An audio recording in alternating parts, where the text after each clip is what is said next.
اعوذ باللہ من الشیطان الرجیم بسم اللہ الرحمن الرحیم۔ کتاب بخاری شریف علاج کا بیان، حدیث نمبر 747۔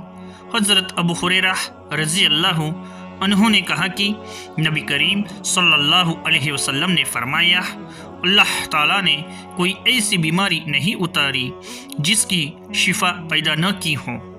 وضاحت: موت اور بڑھاپے کا کوئی علاج موجود نہیں ہے اور حرام چیزوں میں شفا نہیں، اس لیے حرام چیز بطور دوا استعمال نہیں کرنی چاہیے۔ فتح الباری۔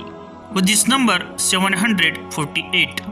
حضرت ربیع بنت معوذ بن عفرہ رضی اللہ عنہا نے کہا کہ ہم جناب مصطفیٰ صلی اللہ علیہ وسلم کے ساتھ غزوات اسلامی جنگوں میں شریک ہوتی تھیں اور مسلمان مجاہدوں کو پانی پلاتی، ان کی خدمت کرتی اور قتل ہونے والے و زخمیوں کو مدینہ منورہ لایا کرتی تھیں۔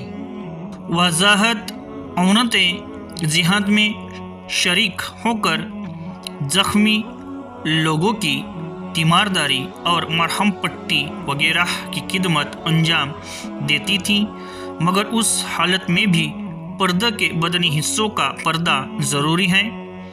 مجاہدین کے کام کاج، خدمت وغیرہ، علاج و معالجے میں نرس کا کام کیا کرتی تھیں۔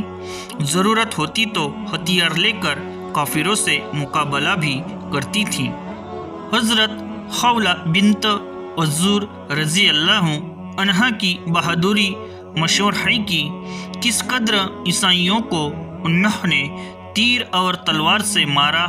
حضرت صفیہ بنت عبد المطلب رضی اللہ عنہا گروز لے کر بنو قریظہ کے یہودیوں کو مارنے کے لیے مستعد ہو گئیں۔ شرعی پردہ صرف اس قدر ہے کہ عورت اپنے بدنی انگ جن کا چھپانا نامحرم سے فرض ہے ان کو چھپائے رکھے، یہ نہیں کہ گھر سے باہر ہی نہ نکلے۔ مشہور امام قسطلانی رحمۃ اللہ علیہ نے کہا کہ عورت جب مرد کا علاج کرے گی تو اگر محرم ہے تو کوئی اشکال نہیں ہے، اگر نہ محرم ہے تو اسے ضرورت کے وقت چھونا یا دیکھنا درست ہے۔ حدیث نمبر 749۔ حضرت ابو سعید خدری رضی اللہ عنہ نے کہا کہ ایک شخص جناب مصطفیٰ صلی اللہ علیہ وسلم کی خدمت میں حاضر ہوا اور عرض کیا، میرے بھائی کو پیٹ کی تکلیف ہے، دست آ رہے ہیں۔ آپ نے فرمایا اسے شہد پلاؤ۔ وہ پھر آیا تو آپ نے فرمایا اور شہد پلاؤ۔ وہ پھر لوٹ کر آیا اور عرض کیا، میں شہد پلا چکا ہوں لیکن آرام نہیں ہوا۔